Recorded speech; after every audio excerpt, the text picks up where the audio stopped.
Welcome into the In the Money podcast for Thursday, October the 18th. Tom Leach along with Jim Goodman, Keeneland's Director of Wagering Development, as we take a look at the Grade 3 Sycamore Stakes, which headlines the Thursday card, and we'll take a look at a late pick 4 for you as well. Jim, the Sycamore's a mile and a half on the turf for the boys. You got Arklow that's going to be, I would assume, a pretty solid favorite in there, given the win at Kentucky Downs that punched his ticket to the Breeders' Cup turf. Question is, are you going to try to beat Arklow? Well, I would think that he'll be the favorite, but I can't throw out Bigger Picture. Bigger Picture ran within a half length of him in that race, and was closing at the end, and just didn't quite get there.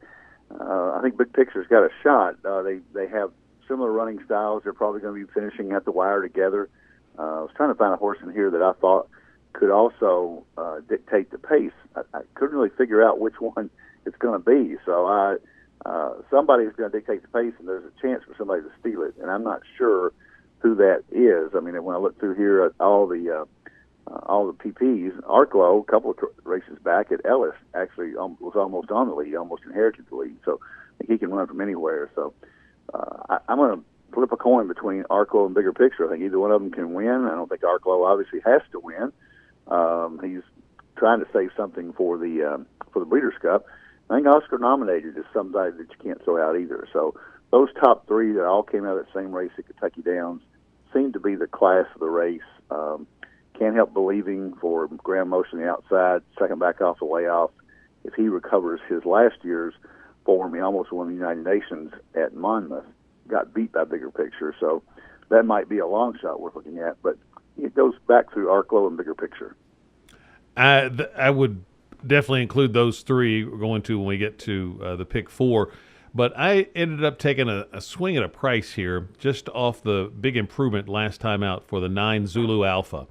I took this horse in a race here in the spring when he had showed big improvement in his previous start and then didn't back it up. So we'll see if he can do it this time. But this horse was claimed by John Ortiz out of that last race, and it was a big buyer jump up to a 103. If he runs that back, he's right there with the top ones in here. Now, he's got to do it against better horses, but the third-place finisher from that race at Churchill did come back to win, so may have been a pretty good race. And this horse was only 3/4 of a length behind Arklow down at the Fairgrounds in March, and Ortiz is 18% in the first start off the claim. So for all of those reasons, at 10-1, I took this horse for a win pick, but I'll within the race probably just put him in a 4-horse exacta box with those three that you mentioned, which are the most likely horses, 2 of them from Mike Maker and the other one from Brad Cox. So that's the way I'll play the Sycamore, use all 4 of them when we get to the pick 4, which is where we are. So it starts in the 6th race. Give us your pick 4 ticket.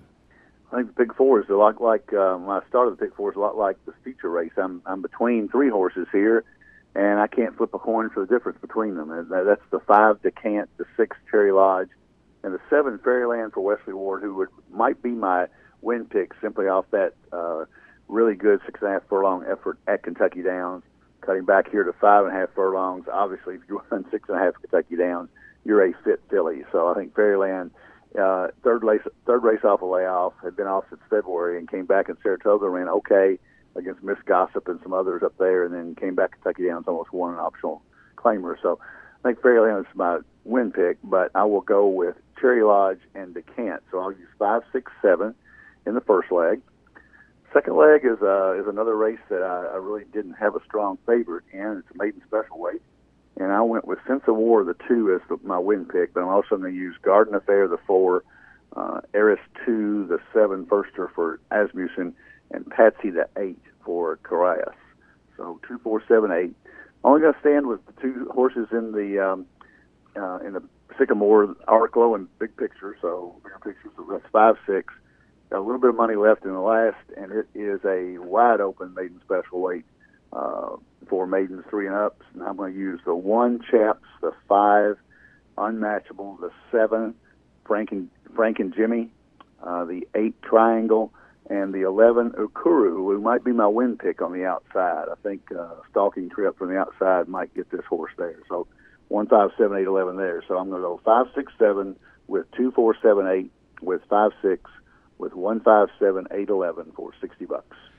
I am going to use just the two in the first leg, DeCant and Fairyland. So we are similar there. And then I'm kind of thinking the same way you are as we move through this. I'd like to have all in the last leg. Not going to be able to afford that to keep this ticket affordable. So second leg, I'm going to take 4 horses, the 1, 2, 4, and 8. Garden Affairs, the one I would pick to win, but I like Sense of War, Class Action, and Patsy. Then we talked about the Sycamore, the 3 that you mentioned, plus I'm going to add Zulu Alpha, so I've got 4, 5, 6, 9 there. And then in the last leg, I'm going to go 1, 2, 7, 8, 10, and I'd like to have more, but Frank and Jimmy's my win pick, but Triangle, if it can get back to that dirt form in February, could be a player here. Chaps down on the inside for Lannery and Keneally, second off the layoff. I'm going to use Perfect Seeker and Examiner 2.